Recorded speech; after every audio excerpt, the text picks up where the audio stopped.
Good evening and welcome to Tucker Carlson and happy Monday. We're about to show you surveillance footage from inside the United States Capitol. The images you'll see were recorded 26 months ago today on January 6, 2021. Until now, politicians have kept this tape hidden from the public. There is no legitimate justification for that, and there never has been. On January 6, 2 years ago, thousands of protesters walked from a Trump rally on the ellipse outside the White House to the U.S. Capitol, where the certification of the presidential election was underway. The protesters were angry. They believed that the election they had just voted in had been unfairly conducted, and they were right. In retrospect, it is clear the 2020 election was a grave betrayal of American democracy. Given the facts that have since emerged about that election, no honest person can deny it. Yet the beneficiaries of that election continue to lie about what is now obvious. The real crime, they will tell you again and again, is not what happened on Election Day 2020. The real crime is what happened 2 months later on January 6th, when Donald Trump led an insurrection against the duly elected American government. To prove that claim and to divert attention from the details of the presidential election itself, Democrats in Congress impaneled what they called the House Select Committee on the January 6th attack. The point of that committee was to prevent Donald Trump from running for president again. In December of last year, committee members voted unanimously to refer Trump to the Department of Justice for criminal prosecution. Mission accomplished. But what the committee did not do was explain what happened inside the Capitol on January 6th. 3 weeks ago, thanks to the new Republican Speaker's office, we gained access to thousands of hours of surveillance video that help answer that question. The January 6th committee had access to this very same tape and watched much of it. But as we're about to show you, committee members lied about what they saw and then hid the evidence from the public as well as from January 6th criminal defendants and their lawyers. That is unforgivable. Whatever you think of Speaker Kevin McCarthy, he rectified that crime, and we are grateful that he did. Before we show you the tape, a few words on the process. Our producers had unfettered access to the Capitol surveillance video. Neither the Speaker's office nor our bosses at Fox News interfered in any way with our investigation. Of the 40,000 or so hours of tape, most of it turned out to be irrelevant, static shots of empty rooms, in some cases far from the Capitol itself. To find relevant videotape, our producers were given use of Capitol computers with advanced mapping software. That made it easy to find what we were looking for. What we didn't have was access to facial recognition software, and that was significant. For more than 2 years, we have wondered why some in the crowd that day who seemed to be inciting violence were never indicted for it. We assumed these were federal agents of some sort. We still assume that. And in fact, there were many examples of behavior we saw in those tapes that didn't seem to make sense. Men in civilian clothes holding doors open for protesters, escorting others through the Capitol, etc. We would love to know who these people were. But as of tonight, we don't know. And because we don't know, we're not going to put their faces on the screen and suggest they were federal agents. That would be irresponsible. So there were many mysteries we could not solve. Among them, unfortunately, is the shooting of Ashley Babbitt. From the evidence we have, the publicly available evidence, it seems clear that Babbitt was murdered by a Capitol Hill police officer called Michael Byrd. Ashley Babbitt was unarmed. She was shorter in stature than average. She posed no conceivable threat to anyone. But beyond that, we can only speculate about what happened. There were no security cameras near the Speaker's lobby where Ashley Babbitt was killed. And one more thing. Virtually no one in Washington, Republican or Democrat, certainly not in the news media, wanted to see this tape released tonight. That's why it's remained hidden for more than 2 years. In recent weeks, the usual hyenas in Congress and on cable news have been howling about we are putting lives at risk by showing this tape to the public. Given that these are the very same people who support open borders and defunding the police, it is hard to take their complaints seriously. But we do take security seriously. So before airing any of this video, we checked first with the Capitol Police. We're happy to say their reservations were minor, and for the most part, they were reasonable. In the end, the only change that we made was in blurring the details of a single interior door in the Capitol building. You're unlikely even to notice it when we show you, and we are confident it does not affect our reporting. With that, here's the video. It doesn't answer every question from January 6th, far from it. But it does prove beyond doubt that Democrats in Congress, assisted by Adam Kinzinger and Liz Cheney, lied about what happened that day. They are liars. That is conclusive. and that fact should prevent them from ever being taken seriously again. We're going to begin tonight with footage that shows you what was actually happening inside the Capitol. The footage does not show an insurrection or a riot in progress. Instead, it shows police escorting protesters through the building, including the now infamous QAnon shaman. These are the pictures you've seen of January 6th. They're familiar because they've been playing on a loop on every media outlet in America for the last 2 years. There's a reason for that. But it turns out there's quite a bit of video you haven't seen. And that video tells a very different story about what happened on January 6th. More than 40,000 hours of surveillance footage from in and around the Capitol have been withheld from the public. And once you see the video, you'll understand why. Taken as a whole, the video record does not support the claim that January 6th was an insurrection. In fact, it demolishes that claim. And that's exactly why the Democratic Party and its allies in the media prevented you from seeing it. By controlling the images you were allowed to view from January 6th, they controlled how the public understood that day. They could lie about what happened, and you would never know the difference. Those lies had a purpose. They created a pretext for a federal crackdown on opponents of the Uniparty in Washington. Our office wanted to ensure that there was shock and awe, that we could charge as many people as possible. The first thing you notice from viewing the full video record of January 6th is just how many people entered the Capitol building that day. Hundreds and hundreds of people, possibly thousands, over the course of about 2 hours. The crowd was enormous. A small percentage of them were hooligans. They committed vandalism. You've seen their pictures again and again. But the overwhelming majority weren't. They were peaceful, they were orderly and meek. These were not insurrectionists, they were sightseers. Footage from inside the Capitol overturns the story you've heard about January 6th. Protesters queue up in neat little lines. They give each other tours outside the Speaker's office.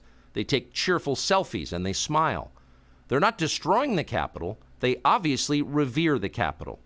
They're there because they believe the election was stolen from them. They believe in the system. Here's the man you've heard referred to as the QAnon shaman outside the Senate chamber. These are not rioters. These are people who wandered over from a political rally. We will not let them silence your voices. After the rally, they walked down Pennsylvania Avenue, where organizers had secured a federal permit to hold a legal rally on the grounds of the Capitol. I know that everyone here will soon be marching over to the Capitol building to peacefully and patriotically make your voices heard. Once at the Capitol building, things began to get chaotic. Capitol police officers fired tear gas into the crowd. A few at the front of the herd broke windows. Someone opened the doors, and many hundreds of others just walked in. They're going to make that the story. Of course, they did make it the story. And at the center of it, the single most famous person arrested that day was a Navy veteran from Arizona called Jacob Chansley, often referred to as the QAnon shaman. The so-called QAnon shaman. QAnon shaman. Someone named Q Shaman. Jacob Chansley became the face of January 6th, a dangerous conspiracy theorist dressed in outlandish costume who led the violent insurrection to overthrow American democracy. For these crimes, Chansley was sentenced to nearly 4 years in prison, far more time than many violent criminals now receive. What did Jacob Chansley do to receive this punishment? To this day, there is dispute over how Chansley got into the Capitol building. But according to our review of the internal surveillance video, it is very clear what happened once he got inside. Virtually every moment of his time inside the Capitol was caught on tape. The tapes show that Capitol Police never stopped Jacob Chansley. They helped him. They acted as his tour guides. Here's video of Chansley in the Senate chamber. Capitol Police officers take him to multiple entrances and even try to open locked doors for him.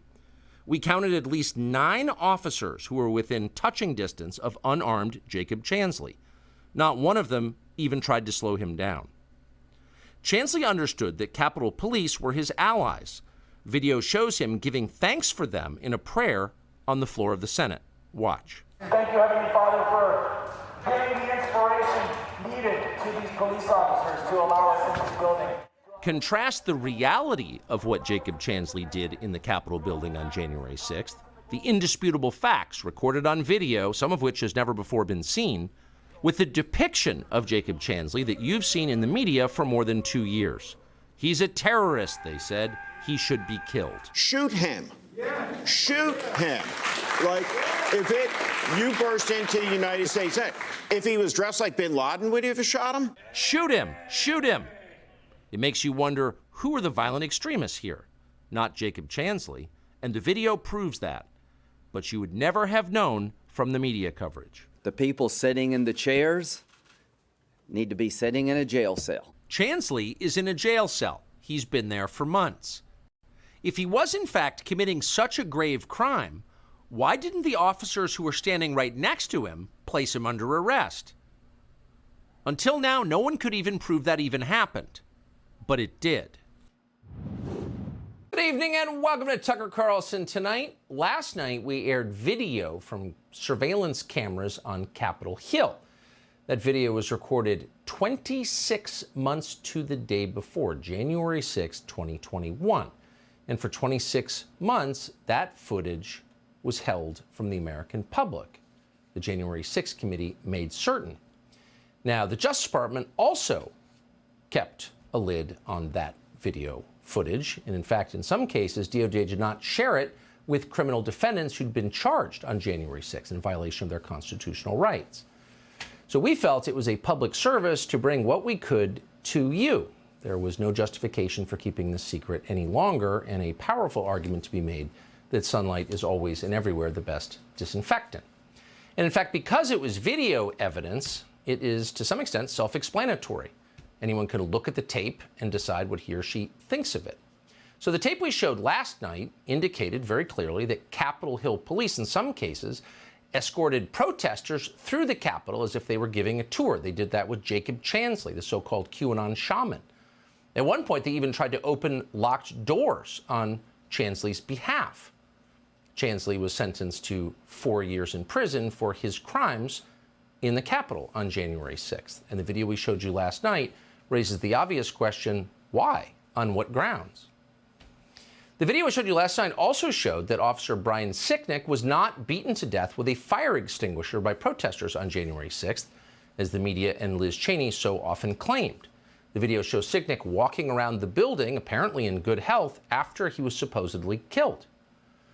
We showed you that video. You can make of it what you will. We also showed you video that proves Ray Epps, the mysterious protester who encouraged others to breach the Capitol, lied to the January 6th committee about where he was on that day. But for some reason, the committee protected him anyway. He was not considered an insurrectionist. He was their ally. So once again, you can draw whatever conclusions you like from that video. We have ours and we shared them with you. But it's really beyond debate that it is good for this country for Americans to be able to see it. The media and politicians, the people in charge, have talked about January 6th every day since it happened for 26 months. And so at some point, the evidence should be presented to the public. In free countries, governments do not lie about protests as a pretext to gain more power for themselves. They don't selectively edit videos for propaganda services and then lie about them in fake hearings and show trials. But that's exactly what happened. And every member of Congress should ask why that happened. But Democrats in the Senate, the Democratic leader in the Senate, Chuck Schumer, is not asking why. Instead, Chuck Schumer went on the Senate floor today to explode and to say that showing that video, evidence of wrongdoing by the federal government, including the security forces, the police department that Nancy Pelosi personally controlled, letting the public see any of that is a threat to democracy. Watch. Last night, millions of Americans tuned in to one of the most shameful hours we have ever seen on cable television. Fox News host Tucker Carlson ran a lengthy segment last night arguing the January 6th Capitol attack was not a violent insurrection. I don't think I've ever seen a primetime cable news anchor manipulate his viewers the way Mr. Carlson did last night. I don't think I've ever seen an anchor treat the American people and American democracy with such disdain. There's nothing that shameful that has ever appeared on American television in the history of the medium. And so, on the basis of that, the self-evident outrage of showing the public video that it paid for and has a right to see, Chuck Schumer called for the censorship of that video. Any information, and he did not dispute that it was accurate, that damages a storyline his party constructed and used must be squelched. And Schumer was explicit on that point.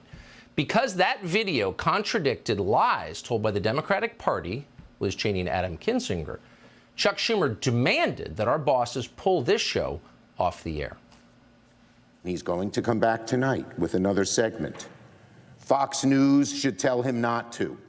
Fox News, Rupert Murdoch, tell Carlson not to run a second segment of lies. I urge Fox News to order Carlson to cease propagating the big lie on his network and to level with their viewers about the truth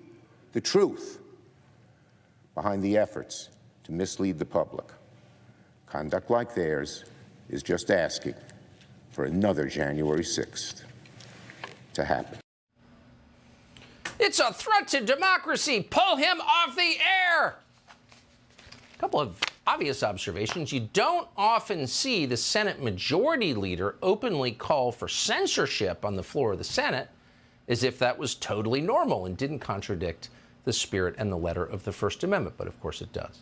But what's really happening here, what you're seeing is hysteria, the overstatement, the crazed hyperbole, the red-in-the-face anger. What is that? Well, it's not outrage, of course, it's fear, it's panic. Those videos, which we did not retouch, which we brought to you after running everyone by the Capitol Police to make certain that we didn't imperil anybody, we told you that last night, those videos touch a nerve because they're a threat to the lies that Chuck Schumer has been telling for the last 26 months, and not just Chuck Schumer. We should also tell you that Chuck Schumer, the Senate Majority Leader, was joined in this outrage by the Senate Minority Leader, and that would be a Republican, Mitch McConnell. And they were joined by a cascade of other Republicans, Tom Tillis from North Carolina, Mitt Romney from Utah, all sharing the same outrage. And from this, we learn two things. One, you're getting close to what they really care about. And you have to ask yourself, why? Why is it so important that they would degrade themselves by telling such obvious lies and calling for censorship? Why?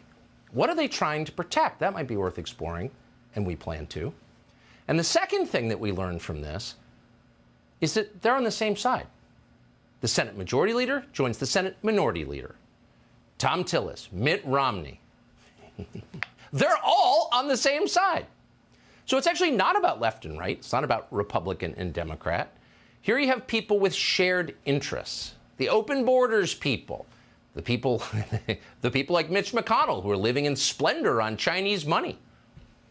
The people who, underneath it all, have everything in common, are all aligned against everyone else.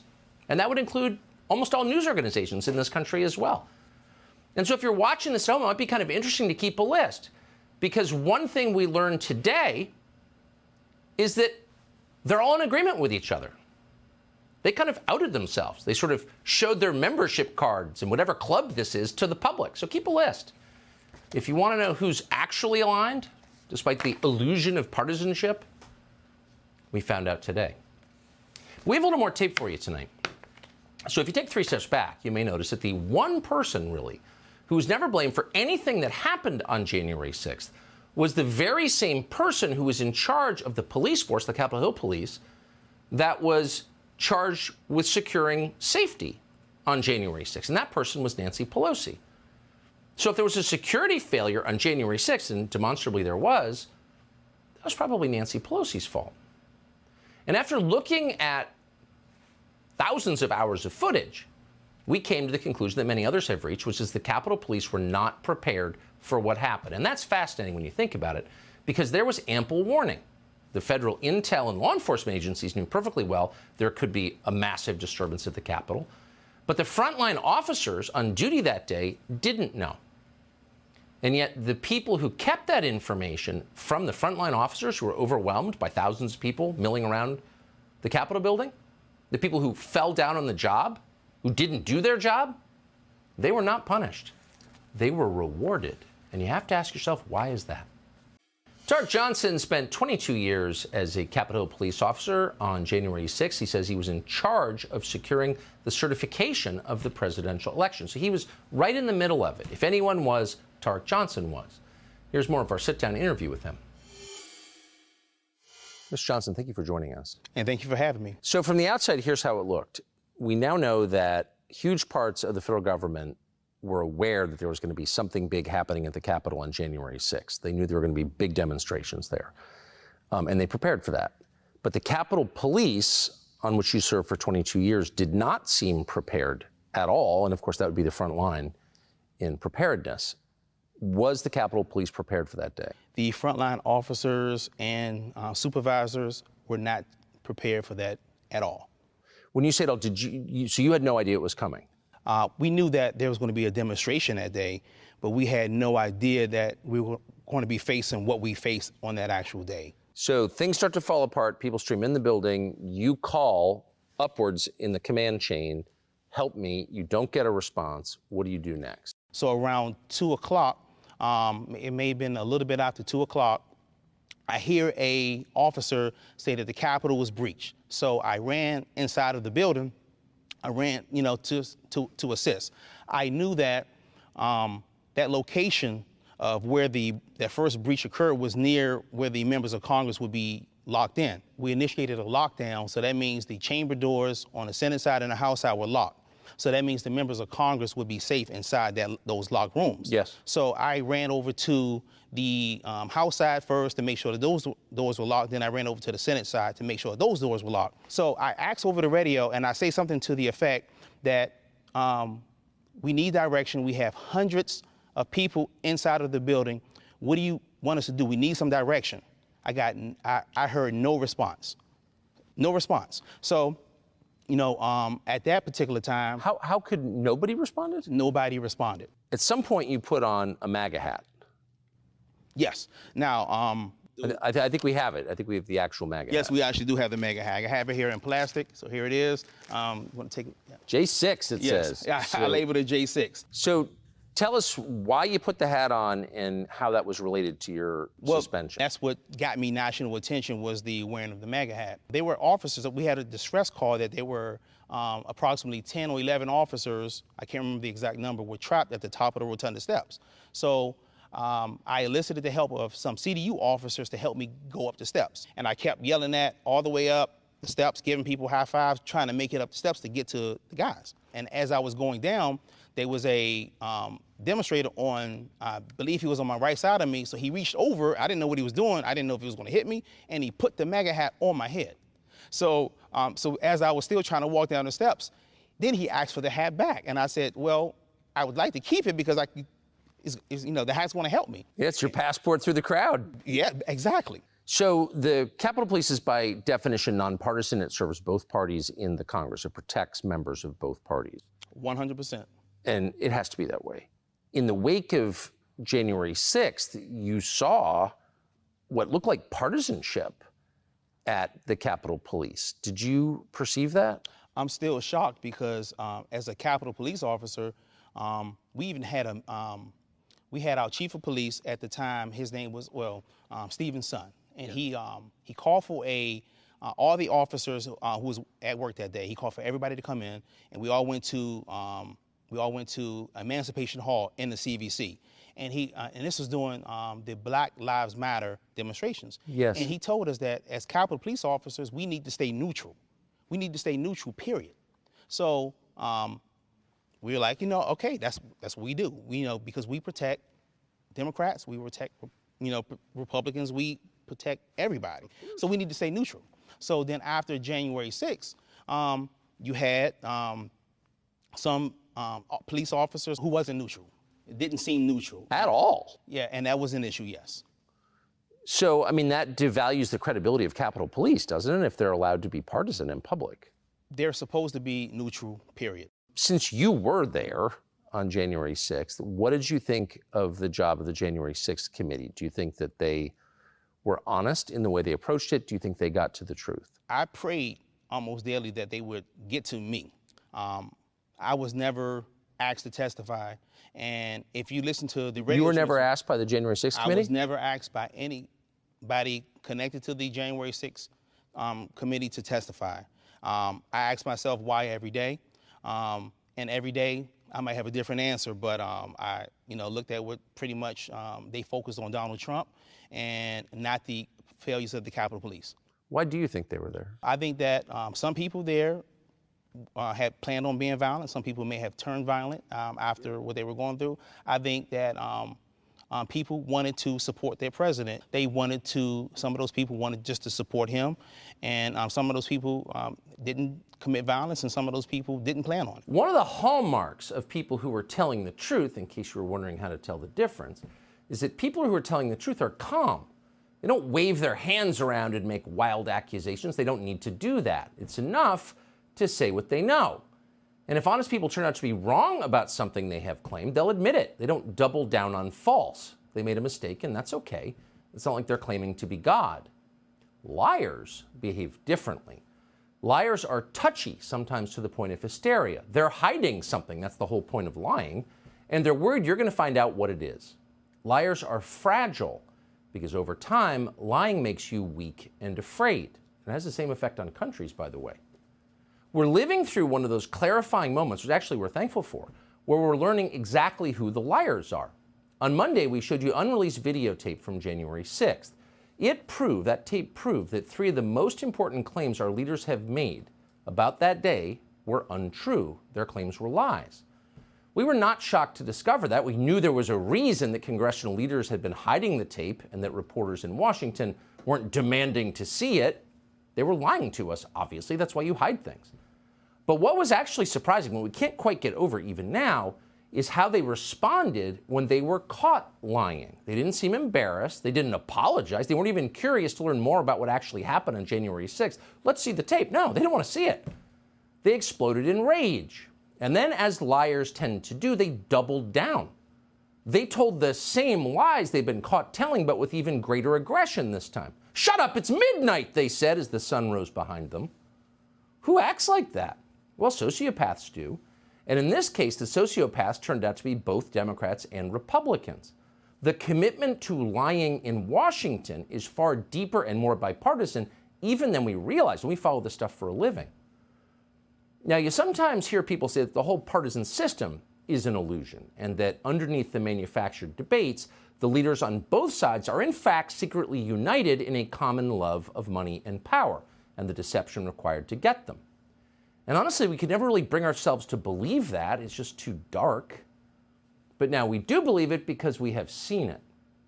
Consider the death of police officer Brian Sicknick. Now, we still don't know exactly how Officer Sicknick died. We're not certain that anyone does know. No one has explained it.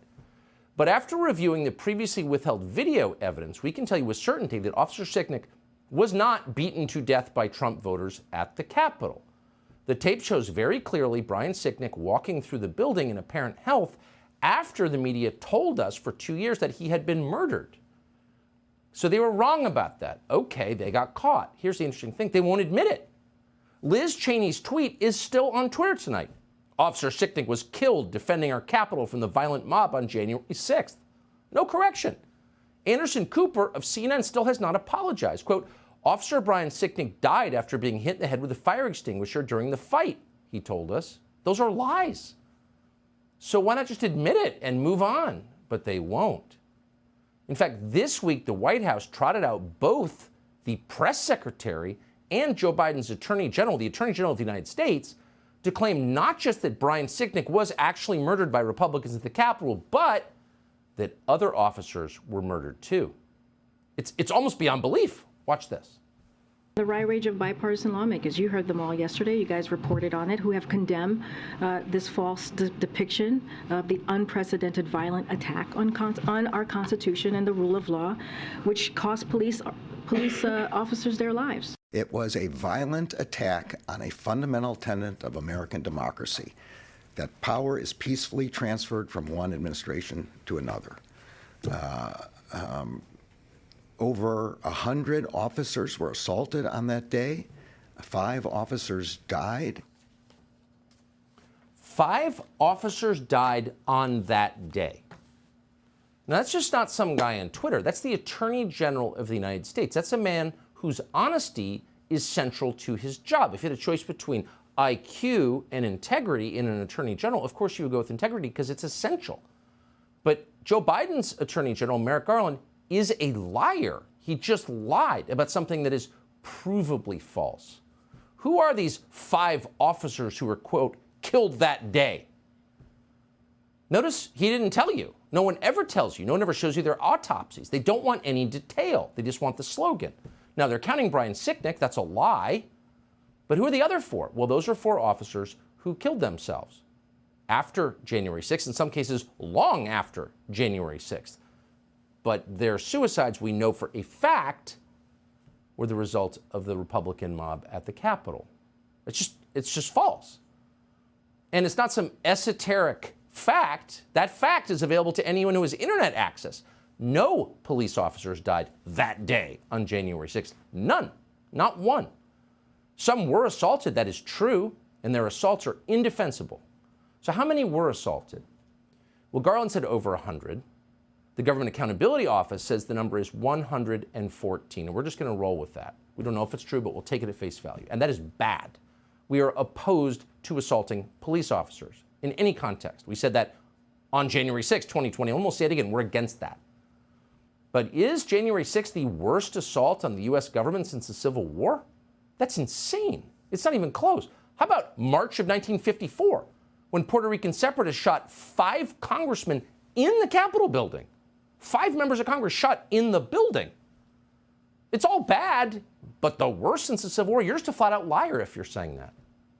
More recently, this is an event we all remember, Antifa descended on Washington, D.C. to force the sitting president from office. But it was Trump, so that's cool. And while they were there, they set a historic Christian church on fire, St. John's in Lafayette Square.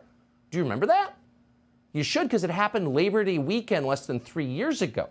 And when it happened, the left-wing mayor of Washington, D.C. refused to allow her police department, the MPD, to assist Secret Service agents while they were under siege and getting beaten. No, she made her cops stand back and watch it happen. And they were very upset about it at the time. You may have forgotten that. Here's what it looked like.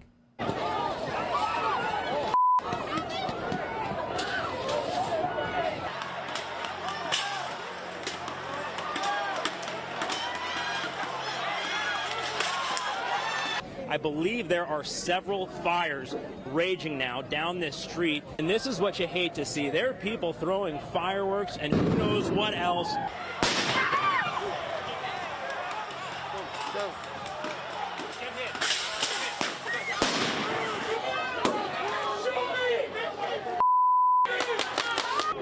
And that crane is just fully engulfed.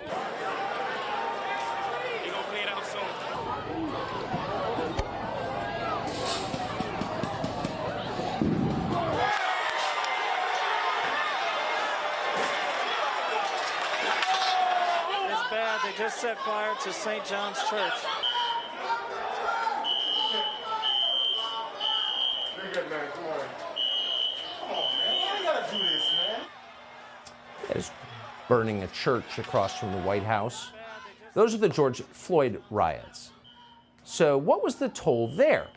Now, we're not going to guess. We're going to go again right to the government. According to a recently released GAO report last month, during those attacks, the 2020 attack on the White House by left-wing mobs, who were quoting, Federal Protective Services, the Secret Service, and the Park Police reported that at least 180 officers were injured during the demonstrations, including concussions, lacerations, exposure to chemical gas, and severe burning. So while stipulating that all riots are bad, because precision matters, facts matter, the truth matters, here's the truth. More cops were injured by Kamala Harris's favorite mob, BLM, at the White House than were injured by Trump voters at the Capitol on January 6th. A lot more. So again, to be clear, both events are bad, but here's the key. We only remember one of them. Why? Because the people in charge of history are liars. Liars. And lying is bad. And on a national scale, it's deadly. It's corrosive of everything that is good in the country, including trust and your grasp on reality itself. And that's why they try to make you lie. Men can become women. Climate change is an existential threat, or whatever the lie is they're making you tell. They don't believe it. They know you don't believe it. But by forcing you to repeat it, they degrade and control you. They make you less of a person. They also hurt individuals. We told you Monday about Navy veteran Jacob Chansley. He was tried by the media, convicted of being a domestic terrorist, and sentenced to 4 years in prison. What exactly was Jacob Chansley's crime? Well, no one was ever very precise about that. Here's what the media told you it was. In his horned helmet, fur pelts, and face paint, Jacob Chansley became known as the QAnon shaman. But prosecutors called him the most prominent symbol of a violent insurrection. He's been in jail since January, and he's trying to get out, but prosecutors say he is still too dangerous to release. Make no mistake, Chansley is a stone-cold thug. He kept saying, I'm not violent, I'm peaceful, I'm a shaman. But then you put those images, what you were just talking about, you put those images together, and that isn't an image of peace. This is the new face of extremism. It's the new face of extremism. Jacob Chansley is the new face of extremism. He's a stone-cold thug. Prosecutors say he is too dangerous to release. And most people believe that because why wouldn't they? They were told it, and there was no evidence to the contrary. And now there is evidence to the contrary. We brought it to you Monday. The video that we reviewed at great length over 3 weeks showed with precision what Jacob Chansley actually did inside the Capitol. And here's what it looks like once again. Here's video of Chansley in the Senate chamber. Capitol police officers take him to multiple entrances and even try to open locked doors for him. We counted at least 9 officers who were within touching distance of unarmed Jacob Chansley. Not one of them even tried to slow him down. Chansley understood that Capitol Police were his allies. Video shows him giving thanks for them in a prayer on the floor of the Senate. Watch. Thank you, Heavenly Father, for giving the inspiration needed to these police officers to allow us in this building. Contrast the reality of what Jacob Chansley did in the Capitol building on January 6th, the indisputable facts recorded on video, some of which has never before been seen, with the depiction of Jacob Chansley that you've seen in the media for more than 2 years. He's a terrorist, they said. He should be killed. Shoot him. Yeah. Shoot him. Like, if you burst into the United States, if he was dressed like bin Laden, would you have shot him? Shoot him. Shoot him. It makes you wonder, who are the violent extremists here? So as you saw, and again, details matter because this is a man. This is an American citizen, a Navy veteran. This is a human being. And so what he actually did should be of deep concern to every American because he's in jail tonight. What Jacob Chansley actually did was wander peacefully through the Capitol, shepherded by Capitol police officers who literally opened doors for him. When one was locked, they went to another. Dozens of officers stood and watched him. All of them had guns. Jacob Chansley did not. They never told Jacob Chansley to get out. The head of the Capitol Police today said he was trying to calm the situation. It was already calm. He was the only protester in the frame. They could have let him outside. They didn't. They helped him. We're not going to speculate as to why. We don't know why. All we know is what we see on the tape, and no one disputes it. We didn't cherry pick it. We didn't make it up. Once inside the Senate chamber, as we told you, Chansley said a prayer thanking God for the kindness of Capitol Hill police. And good for him, they were kind. This was not a domestic terrorist. And that matters. But what matters even more is that the videos that we showed you after 26 months were not shown to Jacob Chansley's attorneys. That's a violation of the Constitution. And he's in jail because of it, because the liars on the January 6th committee and the prosecutors who did their bidding, and that means Benny Thompson, and that means Adam Schiff, it means Liz Cheney, these people have this man's life on their hands. They helped withhold these videos from Jacob Chansley's attorneys. And that means the judge who sentenced Jacob Chansley, Royce Lamberth, never saw them either. And therefore, Judge Lamberth was able to say that what Chansley did was, quote, horrific. He apparently had no idea that Chansley was wandering around with the cops, walking through doors they opened and saying prayers for them. We're quoting, "You made yourself the center of the riot," said the judge. Really? He accused Chansley of, quote, obstructing the functioning of government. But that's not at all what was happening. He was ambling through the Capitol, flanked at all times by armed cops who were directing his movement. Meanwhile, prosecutors of the DOJ, the real villains here, falsely, they lied in court and said that Chansley was, quote, leading the charge into the Capitol on January 6th. They said he was, quote, the flag bearer for the mob, apparently because he had a flag. He was alone.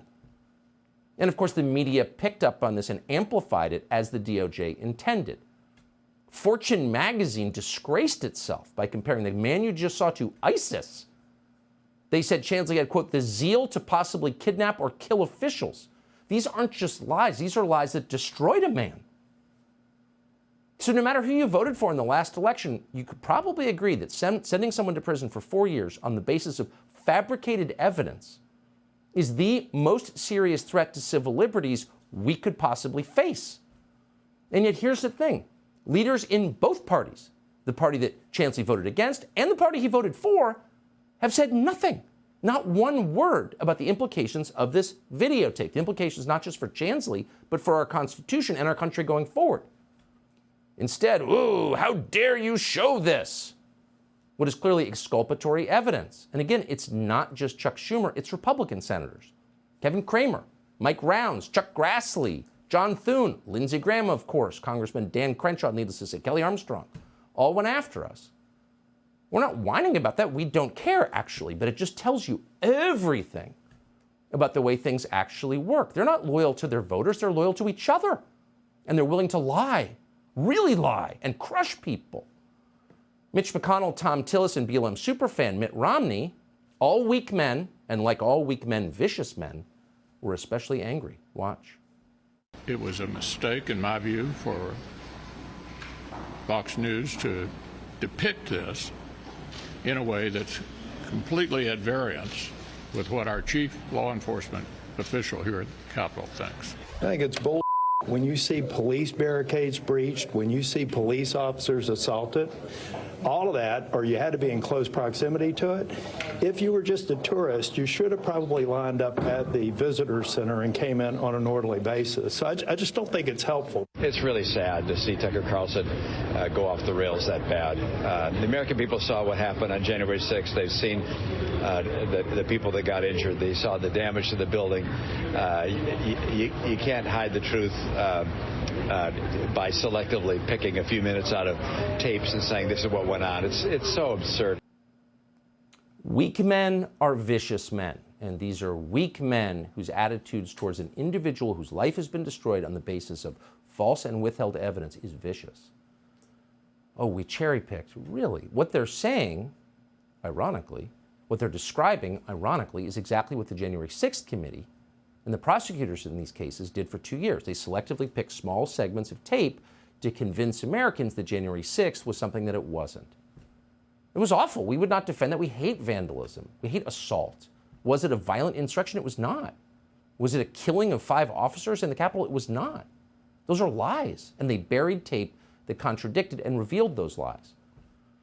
So all we did was play the tape that they had been hiding for 26 months and show that there were American citizens, Jacob Chansley specifically, and others whose civil liberties were annihilated. And you can make your own rational judgments about what that means. Do you want to live in a country where that's possible?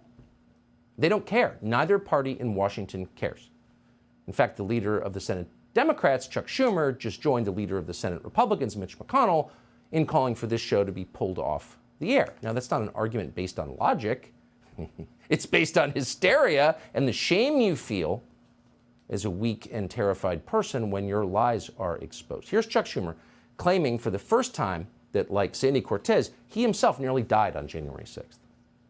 Tucker Carlson ran a lengthy segment last night arguing the January 6th Capitol attack was not a violent insurrection, an attempt to rewrite history and erode the very foundation of our precious and sometimes fragile democracy.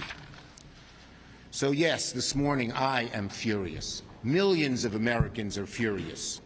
I was here on January 6th. Many of you saw the footage as I ran for my life, coming within a few feet of these criminals. Yeah. So we invited Schumer on, McConnell. Anybody is always welcome to come on our show. If we got something wrong, tell us how. If you think we altered the tape in some way, tell us how. But they won't. Nor will they answer the most basic question, which is why should a demonstrably nonviolent man who literally said a prayer of thanksgiving for police officers on the Senate floor, how is that man ISIS? How is he a domestic terrorist? How is he a threat to the republic? Why is he in jail for 4 years? Shut up! Pull that show off the air! They won't answer any questions. But we have a question, which is how, in a free country guided by the Constitution, were these people allowed to withhold evidence from Jacob Chansley's lawyer? How could that happen?